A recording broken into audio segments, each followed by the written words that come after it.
Hello friends! Imagine you have a list of 1,000 numbers and you need to find one specific value.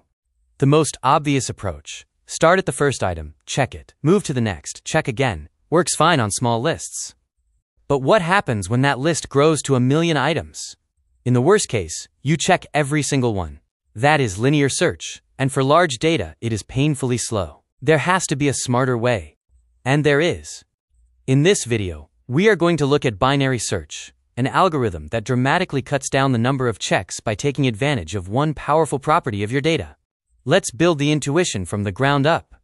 Alright, so we covered how linear search checks every single element, one by one. Now here is the key insight that makes binary search so much more powerful.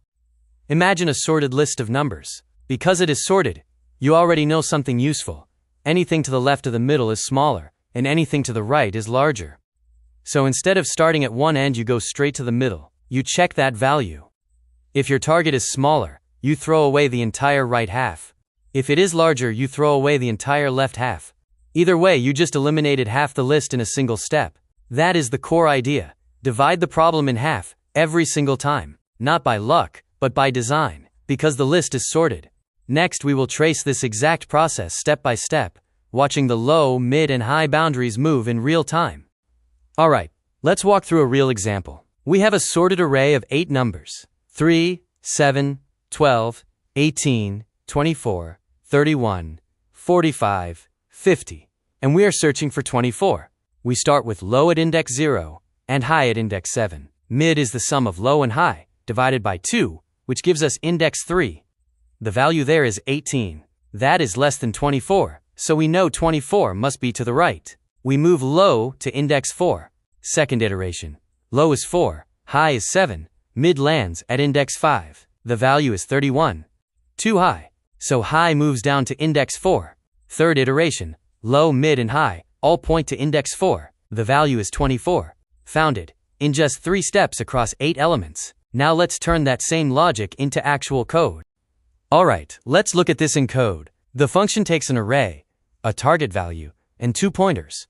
Low starting at 0, and high starting at the last index. Inside the while loop, the condition checks that low is less than or equal to high, meaning there is still a range to search. Mid is calculated as the sum of low and high, divided by 2, exactly the step we traced earlier. Then we hit the 3 branches. If the value at mid equals the target, we return mid. If the target is greater, we move low up to mid plus 1, cutting the left half away. If it is smaller, we pull high down to mid minus 1, cutting the right half. If the loop ends without a match, we return -1. Clean, direct, no recursion needed. Next, let's talk about why this approach is so fast. Alright, now let's talk about why binary search is so fast. Each time we run the comparison inside the loop, we cut the search space exactly in half. Start with 16 elements. One comparison leaves 8. Another leaves 4, then 2, then 1. That is 4 steps for 16 elements. Double the array to 32 and you only need 1 extra step. That relationship, where doubling the input adds just 1 operation, is the definition of big O of log n time complexity. Here is the interesting part. Space. The iterative version we just looked at only uses 3 variables: low, high, and mid. No matter how large the array grows, those 3 variables never change. That gives us constant space, or big O of 1. Fast search time, minimal memory. That combination is exactly what makes binary search so practical, and we will bring it all together on the next slide. Alright, let's bring it all together. Binary search is a powerful algorithm built on one simple rule. The data must be sorted. Without that, the whole strategy falls apart. But when that condition is met, every single comparison cuts the remaining candidates in half, and as we covered in the last slide, that gives you big O of log n time. Even a list of 1,000,000 items takes at most about 20 comparisons. And because you are just tracking 3 index variables, space stays constant, big O of 1. So here is your practical takeaway. Reach for binary search whenever your data is sorted, and you need fast lookups. That one habit will make your program significantly more efficient. Thanks for watching, and see you in the next one.